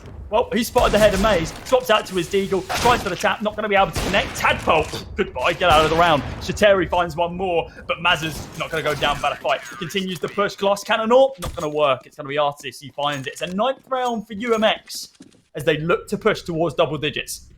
They're feeling it. They are really feeling it now. Some of these shots are pretty much bangers on every round with the NMVPs. Artist and Mazza are just doing a lot of work. work. They are doing a lot of damage. And Peak, you've got to think, what are they running out of? Pretty much everything, right? Money, weapons, rounds, confidence, everything. Hope, dreams. Yeah, that's another one. Yep, 2. They keep going. Yeah, UMX, you mentioned it in the previous round, they're completely feeling themselves, aren't they? They are fully confident in their abilities here, and it is... I don't know if Maze comes back into this game now, to be honest with you. He's 0-0-11. Freddy's only 2-0-11 as well, and we were mentioning in the halftime break after the first game that the mindset of Peak would already be hurt, considering how that first round went on Nuke. It was 9-1. We're now in a 9-4 situation. Peak had done better, but there's not really a huge bounce back opportunity on a map like Inferno, I would say. The CT side, yeah, they have an easier time, but it just seems like they're getting outclassed on the mechanical skill. Mazza somehow still finds a frag there. Great spray transfer for Instant takedown 2, though. Maze and Ganoff have no chance. Giraffe now's going to continue holding. The Molotov goes down. What are Pete going to do? Sateri's on 20 HP. Sensei's got nowhere to go. Artist picks the angle. Well, he does actually get punished for it, but Tadpole picks it. Taps down 1. Taps down Sateri. Now it's going to be Sensei. The smoke begins to dissipate. The flash is going to come on through. They know where he is. He's got 8 frags to his name. Can he find 10? That is the real question here. 56 seconds on the clock. Bomb in his pocket. Utility available. Peeks the corner. No one to be seen. Soon to be getting pincered, though. Oh, he's going to go for an A rotate. This is clever. I like this. Giraffe is potentially expecting it, though, as he's actually holding towards sandbags, and it's just going to be a couple of taps to the head that finishes out the round. It's 10-4 now as we move to the final round of the half. But dear Lord, what a banana hold that was. Yeah, that was pretty sick from Instinct. And you even look at the way UMX play that. They don't overextend in the 2v1 at all. Giraffe anticipates that maybe he's going to go for a bit of a lurk play and just falls back to play very passive in construction. Double AWPs with that single AK, and I think they want to get further aggressive again, look for a peek down mid. Finally, they've been able to use a little bit of utility to force the AWPs off angle, but they keep peeking in, and they find the first. Can they find the second? Oh no! It's falling apart, Dwayne. Oh, it's all gone wrong. Artist been able to find Stereo with the Molotov as well. Artist still just going to be holding the angle. Does fall back. Maze is looking for his first frag of the game. 0-0-12. Got an AWP in hand. He's going to be peeking into Artist, though. He's been so good this entire series. What's he going to be able to find here? Smoke go down, force him off the angle. Now on a 2 versus 4. It doesn't look like they're going to be able to secure the round, but it's still going to give it a try. Sprint boost over. Anyone there? No one to hold it. Apple is still going to be inside a pit, and he takes down 1, and Artist finishes it out. Maze goes 0-0-13. No frags gained. But UMX, they have so much in this round. Look at this flick from Mazza. Not a chance for Freddy to even do anything in that round. What a flick. In slow-mo, it looks slow, but look at it at normal speed. Yeah, look, the young Dane of Maze is having a tough one. He's having a real rough game, and the same could not be said for UMX.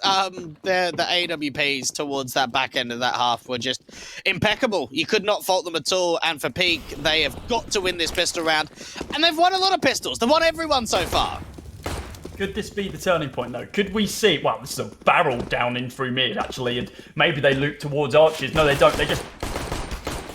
I'm lost for words with this pure aggression that we're seeing right now. Maybe they're going to be able to win a pistol round. Sateri finds 2, though. Sensei still going to be hiding towards Graveyard. Goes for the taps inside of apartment, take down 1. Mazza now going to be able to retaliate, but now we've got Maze looking for his first frag of the game, but Artist says no. Finally, a pistol round for UMX. And this could very well be it. They are 1 in 4 on pistol rounds, UMX. It's the first one that Peak have lost. And now they are just 4 rounds away, not only from this map victory, not only from this series victory, but Epic33 victory as well. They force into this round very, very hard, and Peak need to ensure that they can shut down this push when it comes. A nade stack towards Banana could do a lot of damage if it gets placed correctly. Nades come in, UMX back off, and the nades just do nothing. They do absolutely, really nothing at all when you think of the grand scheme of things of how it was the other way around. And P could just bring in pretty much everyone over towards the A site. UMX, a lot of these Mac 10s and a lot of map control already being found. Maybe just trying to go in for what is going on here. Util in towards the B site.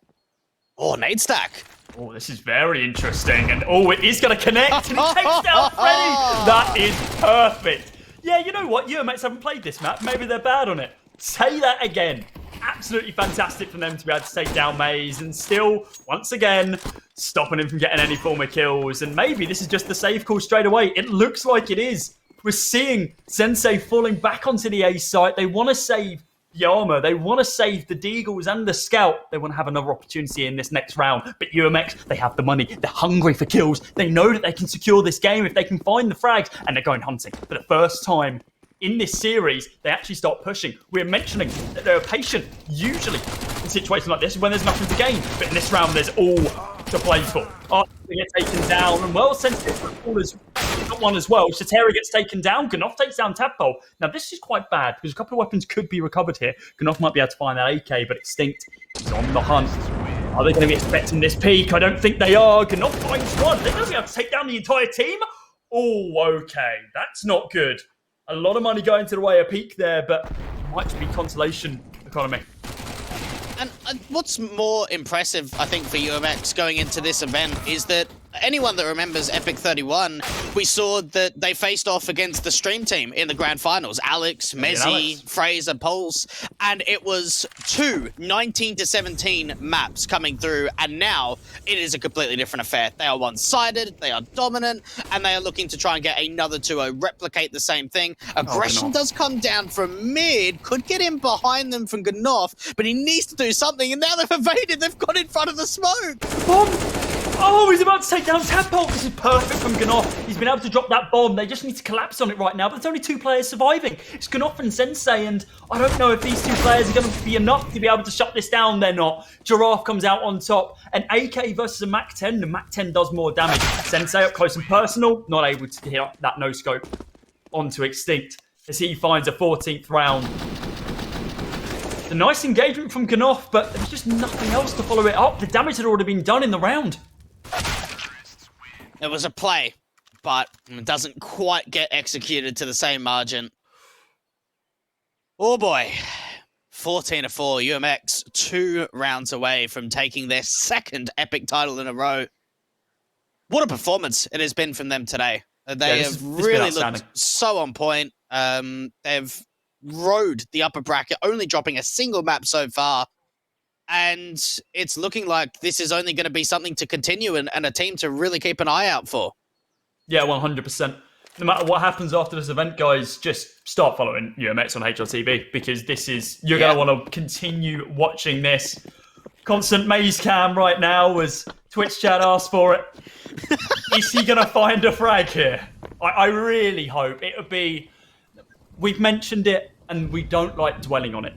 But when someone hasn't got a kill in a grand final, and Maze has been good for most of this event, it's just been uncharacteristic from him. Tadpole was even whacked out. Oh, Maze got an assist. He gets an assist. We take that. Tadpole finds himself a sawn-off kill for crying out loud. 0, 1, and 16. At least Maze has another former frag to his name. His ADR increases from 10, and Tadpole finds himself another sawn-off kill. Sensei hits a shot on him. It's 3 versus 3 now. The A site is where the fight's going to be. Extinct going to be pushing around towards long. Sensei taken down. Maze. Come on, buddy. I believe. I'm on the Maze hype train here. He clutches this round. He finds a kill. He gets it. Mazza taken down. He finally gets a frag. It's round number 19, but it's a little too late. I think it might be. The tap for Extinct take him down, and now it's just Freddy in a 1 versus 2. The molly goes down. He's got nothing to be able to extinguish it. I think this could very much be the beginning of the end. The economy absolutely destroyed. Freddy might even consider saving it here. But no, he's just going to go for it. Spots out one, takes down Extinct, knows where Giraffe is. And he spotted out the fact that it's a MAC-10. Has a kit. But he has no clue where the bomb is. And he gets lost in his ways. Giraffe just playing for time. And he's probably going to win it off the back of that as well. Ring around the Rosie, around the A site. Freddy finds the frag, but doesn't find the round. Is an AWP recovered? Is he going to drop to the bomb? Oh, he does as well. There's no money for peak. It's going to have to be a force in potentially the final round. Well, there it was. There it is. I think that might be more worth getting the kill than getting the grand final for Maze because Yeah, that's a tough one to look at. But look, there's a bit of a silver lining, and well, the buy comes back with an XM now, a P90. Tadpole did get 2 kills with the sword off in the last round, so I can respect it. Gone for the fully automatic one instead of the pump action now. The P90 from Artist, he's just spamming it into a wall. The damage has been done. But it's primarily to him, if I'm honest. Extinct taken out of the round as Shateri finds an opening there. Now looking to push inside of mid with this AK that he's been able to recover. Ganoff potentially going to be able to back him up. Pushing straight through the smoke though is Tadpole. Oh, the spam from Ganoff on the MP9 doesn't transfer into a kill. But with a 2-man advantage here, Peak actually have a pretty decent chance of scoring themselves another round. It's a very good chance. Mazza trying to entry out towards a B site with a scout. Does find the first kill onto Freddy, but it does get traded instantly. Giraffe and Tadpole see if they can pick up the rotators. Oh no, it's a 2v2 now. The health advantage is, well, it goes just towards Peak. Not by too much. Shateri could essentially tickle both of these players to take him down. UMX going to begin their push towards Banana now. The scout from Maze. He's picked up another kill in this round. In these last 2 rounds, picked up more kills than he has in the entire first half. But this could be the beginning of the end. Is Maze going to be able to convert this into a 3K? Oh, so close to connect onto Tadpole. That would have taken him down as well. He's looking for the taps through the wall, but he's not going to be able to get it. The stained glass. Not completely see-through. Oh, Maze, you're so close. You need to go for this, guys. You can't just sit on your laurels. There's no kit as well, so it's going to be a hard one to be able to retake. Tadpole's on 44 HP, Giraffe's on 5, the push soon to come on through, and these push together. Smoke goes down with a peek from Giraffe. Maze finds another one, Tadpole peeks on through. It's now a 1 versus 1, 44 HP versus 11. The peek misses. Maze, you need to clutch this one. What a round to be able to come back into it. It would be. Does he have time? I think he does, just. And another kill from Maze. Oh, how long is it? Oh! Surely. Yes. Just? Oh. Oh. Oh. He's done it. Christ. He's done it. What a clutch. What that a madman. Unreal. Oh, that's what we've come here to see in the grand final. A play like that to keep the hopes alive, even if it's for just 1 more round. The Maze dream has become activated. He's flipped the switch. He's a new player. Oh, okay, I now want Pete to win. I've seen it happen. Yeah, Mazza, that's well-deserved. You don't kill chickens. Good job, Sensei. Tadpole able to take down Sensei, though, along with the help of Artist from that frag. Now, looking to gain just a little bit more mid-control. The weapon balance between these two teams, it is leaning more towards UMX, but we know that this MP9 can be very, very damaging. In the hands of Freddy, and, well, any correctly positioned CT player. The lurk from Tadpole could be the one to do the damage. No. Okay, they've got the info where the 2 CT side players are. This allows the wraparound to come through from long. With the smoke down as well, this could very well be a push towards the B bomb site if they want to bait something out here. Smoke goes down into library though, but Shateri ready and waiting for this push. They have no idea. The smoke's not working in his favour. No scope to be able to connect onto Artist. Looks for a second, not able to connect this time. It's down to 19 HP and just continues the spam. The A site's been lost. There's only 3 players on both sides remaining. 19 HP on Shateri, 15 on Giraffe. Almost full HP on the remaining 2 players on both sides as well. Maze needs to push on up.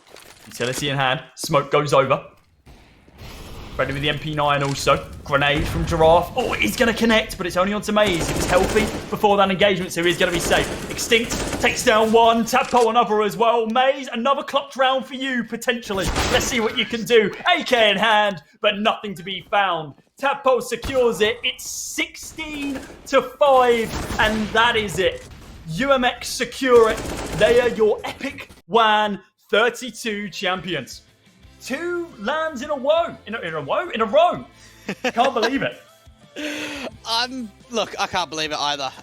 They played exceptional. They played some really solid Counter-Strike coming into this event, and they completely deserve all the success to get 2 events in a row. Dropping 1 map in the last one, now dropping 1 map in the second one. You've just got to wonder for them what's going to happen come Epic33, because all the UK teams might be saying, guys, like, come on, just don't play. Give us a bit of a chance. They get the 2-0 and they take home £1,300. I mean, that is one great weekend for them. Yeah, definitely. Commiseration to Peak as well. They put up a decent fight towards the tail end of that map of Nuke, but they just couldn't get started on Inferno. And we were thinking that this could be the turning point for them, that this could be their map. They picked it. UMX, we haven't had too many stats to really go off, but it seems like they knew exactly what they were doing. The mechanical skill was just too strong, and they were able to essentially put Peak in the bin. They come second place, though. They best out everyone else out of the 48 teams throughout this event, with the exception of UMX. £700 goes their way. So what next? That is the real question. Jusik, how did you find that one? Absolutely, it was one-sided. It was. We were hoping for a little bit of a resurgence from Peak in Inferno, but it was just never meant to be. UMX had everything going for them. They took no prisoners. It was an easy victory. Yeah, I don't know that you could really say it any other way, right? I think that for UMX, that they came into it as the favourite. We knew that in the last head-to-head in the upper bracket semi-final that UMX had a very convincing result, and this one in the grand final was even more convincing. And they played it with a bit of style towards the end. They were having a bit of a laugh. You know, we saw the odd buys, the unique kind of weapons coming forth, but they took it over the line, and a well-deserved victory for them today. Yeah, so obviously UMX winning this one. We're going to be joined in our epic reactions powered by Blue with Keto again. Let's see where he is. There he is. Congratulations, Hello. Keto, to UMX and the team. We're starting to get a bit familiar with each other now. So welcome again. UMX, you just took no prisoners in that game, start to finish, clearly dominating. How were you with the team, more importantly? Were you having more fun with them than anything, or were strictly professional? Nah, we were about 10, when we were 10-1 up at Nuke, we knew we had Nuke. And then we started trolling a bit. I'm going to be fair. I was not happy with the troll. We finished the half 10-5, which we weren't too happy about. But like, I mean, we never let any of the games get out of our hands. As I said on the Nuke game, we focused up towards the end and just closed it out quickly. But nah, we played our own game. We had a bit of fun when we felt comfortable on the maps, but you know, we cruised that pretty much. So how are you able to always, so throughout the whole tournament, so we'll talk about the whole tournament as a whole, and as well as the final as well. Obviously, coming into Epic32, you must have had your own expectations. You said in previous interviews it was just here as a warm-up event as well, but the part of the back of your mind must have been, we want to go for the gold. We want to go for anything. We don't want to lose, which means we want to win, you know, but the goal was never to win the event. If we didn't win the event, we weren't going to be upset. You know, we've got so many games coming up. What we wanted to do is practice the maps that we didn't really play a lot. That's why you saw, you know, Mirages and Overpasses. You know, we tried to not play Inferno the whole tournament pretty much because we knew that was a good map and we were really comfortable on it. And then those guys picked Inferno against us. They also picked Train against us, which is another really good map which we didn't want to play in this event. So, you know, their picks against us were pretty unlucky. They were showing that they probably didn't know us too well because they did pick our two best maps that aren't Nuke and Vertigo against us. And yeah, we showed up. Go ahead. Oh yeah, so we were saying about this in the pre-show as well, is that obviously we didn't see you guys pick Inferno. We haven't really, I'll be honest, we haven't really seen much Inferno throughout the tournament. So when Peak were picking it, obviously on the bounce of the 16-14, so you guys showing a lot of confidence there as well. Heading after this as well, where does UMX go from this one? I mean, we've got obviously the $100,000 Pinnacle Cup coming up. That's on Friday. We play Ambush in the first group game, and if we win, we'll end up playing Dobbo and Adam in Game Legion this time. So hopefully we can show up on that tournament. And yeah, we'll go from there. We're playing in main. Hopefully we can get out of main this season. We choked main last season. We lost on the last best of 3 for advance, which is unfortunate, but you know what? We moved from that. But yeah, we're just going to play in every qualifier we can. Any event, you know, that will give us an invite, we'll play, and we just go, you know, build our brand, build a team, and yeah, only forwards. Oh, brilliant. So congratulations to yourself and the team. UMX are your winners of Epic32. Keto, would you like to say any final words to your many fans or anyone that will be watching? Well, I think everyone want me to say Vamos KKK spams in the chat. You know, follow me on Twitter, not any of the other team, at Keto CS. Unfollow those guys, please. I want more followers than them, but apart from that, no, that's about it. Lovely. Thank you very much for joining us, Keto. Congratulations again, and we'll see you very soon. Yeah, no worries. Thank you very much. And there we have it. You know, confident as anything. I really like. I wouldn't say. I mean, in CS, you do have to play with some arrogance. You do have to take command. Take command of your team as well. And I like. We said this again. I really like the confidence injection from Keto Dwag. Yeah, look, I think any publicity is good publicity, right? And if you can develop yourself as a bit of a character in interviews and what have you, then people are going to watch it and people are going to be interested about you and your team. And yeah, look, I think that it's a fine line, right? You know when it's a little bit too egotistical, when players go a little bit too far and beyond. But I think his expectations in this event were really what he came down to saying. They looked as dominant as ever. They really didn't struggle at all. There was that one game against OSS that it actually kind of looked like that someone was finally a challenge for them. But once they got past Royals, past Peak, past Dobbo's mixed team, and then against Peak again in the grand finals, like none of those series were a challenge at all. And they looked like the stronger team the entire weekend. Yeah, and just touching up on Peak there as well, a bit of a shambles of a performance, to be honest with you. I think we all expected a little bit more. Obviously, Nuke was okay. It wasn't, but it seemed like they were just too much of a slow burner. UMX were just building up so much money round after round, and by the time that Peak got into it, it was just not enough. The game was too far away from them, Cody. Yeah, the momentum, it built just a little bit too late. And then even with that, it was very quickly shut down by UMX. And from there, it looked like the damage was already done after our first map. That second we jumped over to Inferno. What was there to really see? UMX, hell of a dominant performance. And yeah, Doug, as you mentioned, this is it's definitely going to be a team to keep your eye on in the future events that Keto mentioned about. Pinnacle Cup is definitely going to be a challenge for them. Obviously, it's some stronger teams, potentially ones that they're not used to playing against. So I'm excited to see what they can do there a little bit on the international scale. So heading forward, after Epic32, we have UMX obviously taking part in that Pinnacle Cup as well, like Cody and Keto have just now said. I want to bring your attention as well. We've had some chatting going on, obviously, in the background, and I'm very curious to hear your your thoughts towards the MVP of the series, the whole tournament. Greg, we'll start with you. Yeah, okay. Are we talking series here? Are we talking tournament? I think in certainly the series, it's got to come down to one of the AWPers, probably either Mazza or Artis, one of those two guys. They were just doing so much. Maybe I'd give it to Mazza with his scout as well. In terms of the whole tournament, I think that Sensei has been a real big eye-opener. It was a player that I had seen a couple of times in the past.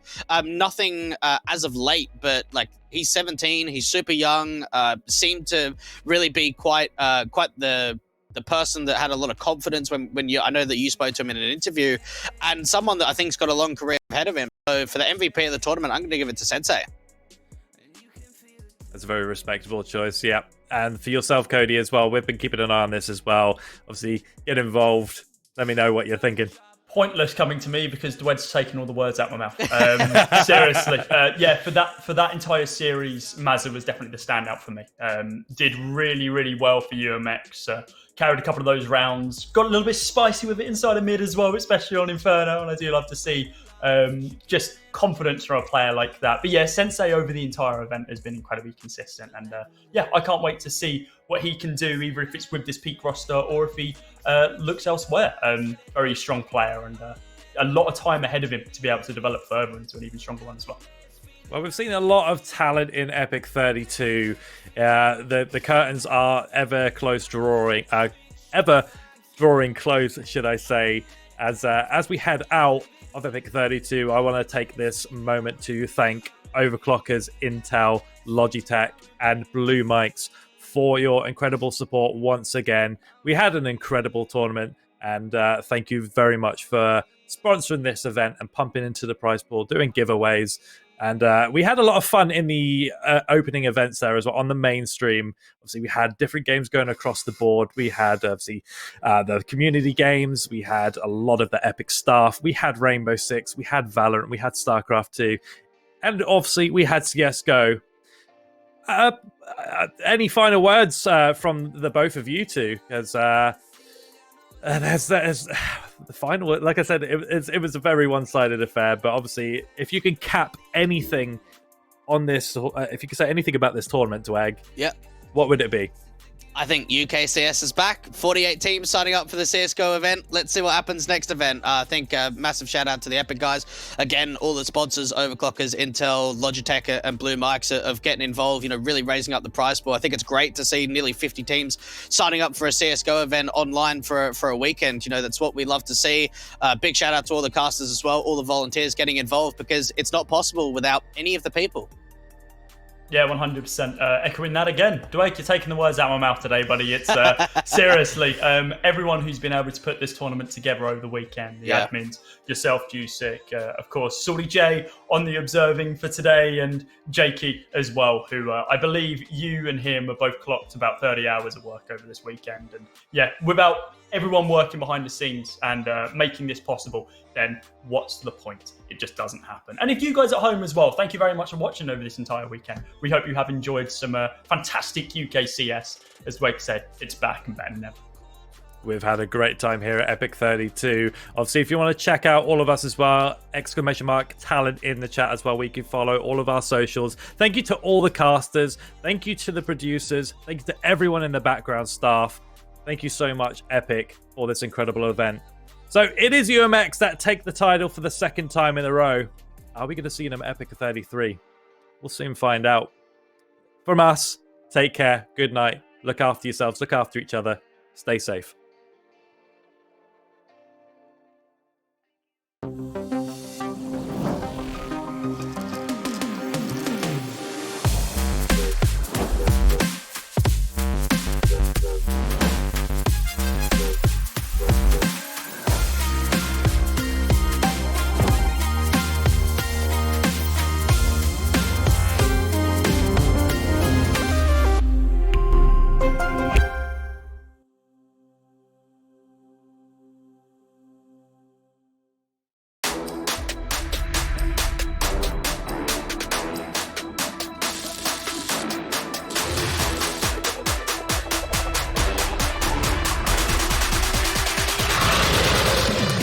Hello, Overclockers, and welcome.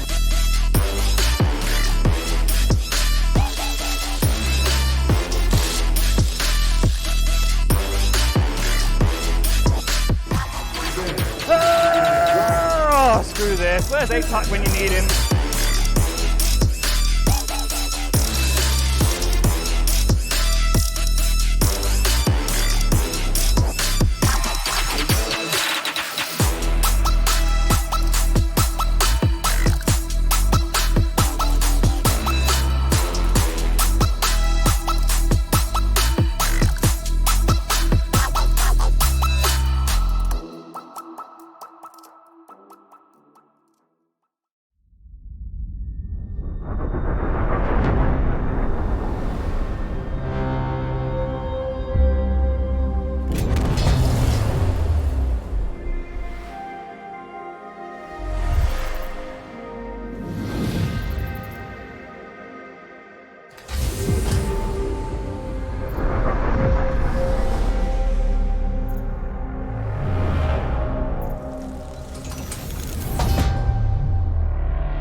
We'll have to do work as some nades are missed, but all to do. Extinct sees the first man, unable to get it at first, but pulls out the deagle for the second. Jamie is trying to pull out some movement. Oh, He's got How all did he to do. hit 10 that? seconds left. Oh, Oh my no. god. Is he going to do it? Well, at this point, they'll be thinking they've got a draw. They can't afford to lose as they push on forward. Jack to find one. Synergy, the man to get dropped. Vision will find one. A second. Oh, Vision. Oh my god, Vision.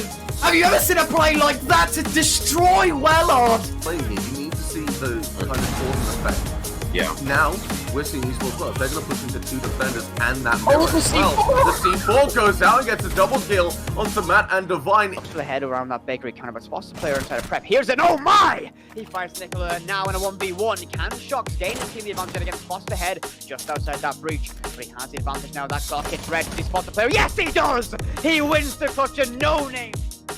Lot more Ravagers for Revolution side compared to just Roaches. So here comes the attack. Massive concave from the Roaches from behind. I think Revolution's in a lot of trouble here. A lot of Roaches in the concave. Look at this massive concave for Mixu. Revolution stuck right in the middle, dancing his units in the middle of a whole Roach party. GG is called. Beautiful storm on the ramp. The Prolapse army just annihilating here. Getting so many choose targets right with those storms. Side of it, he will now, thanks to the seekers coming through, and be able to respond. Monstrum with the response, Monstrum with another kill to bring this back in the favor of Patrick. The time is so low, and I think that Aftershock might have just won it. It has. Oh, the Aftershock was crucial! And no name! There's no player surviving! Hypers with the lockdown still up. He's gonna get closed in on by 4 players. Oh my 4 word, players no. pushing in towards the defender's spawn. Are they gonna go into the deep grind? It seems like they are. They're falling. Hypers fight free. He doesn't even need the lockdown ultimate. He just needs the Vandal in hand, and he takes down players. Cox goes down as well.